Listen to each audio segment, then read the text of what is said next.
Haya, mada yangu ya leo ningependa kuwakumbusha kuhusu kiyama na pia dalili zake. Kiyama tuambiwa Allah ameapa katika Qur'an akasema la uqsimu biyaumil qiyama, na hapa na hiyo siku ya kiyama. Kwa hiyo tuamini kuwa ipo siku dunia itaisha. Dalili kuna mbili, kuna zile maina zile ndogo, alafu kuna meja zile kubwa ambazo sasa wajua yani hii ikitokea kiyama kishafika. Hizo ndogo ndogo nyingi zinitokea, yani zipo tayari, nyingi zafanyika, lakini kuna hizi kubwa ambazo bado hazijaanza kujitokeza. Kama moja tuambiwa jua litatoka kutoka west liende east, litatoka magharibi liende mashariki. Wewe huogopi? Waambiwa wewe kama mwanadamu hapo, waambiwa ikifika yani Jumatatu ikianza wafaa uwe na wasiwasi, alafu ujibidishe sana kufanya mambo mema, maana tuambiwa kiyama kiko siku ya Ijumaa, kitakuwa siku ya Ijumaa. Kwa hiyo mjitahidi kufanya mambo mema, angalau basi wasema labda Ijumaa hii kiyama kitakuwa kishafika, mimi najua nitakuwa ninafanya mambo haya,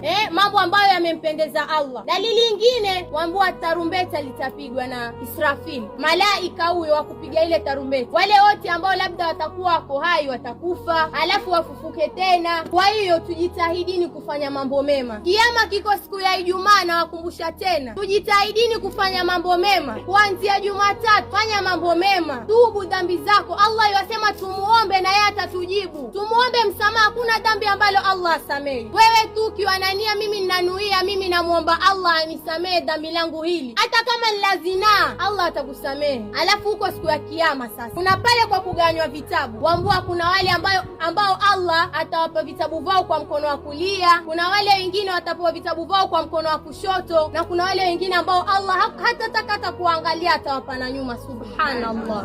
Tujitahidini tusiwe miongoni mwa wale ambao Allah atatupa vitabu vyetu kwa nyuma ama na mkono wa kushoto.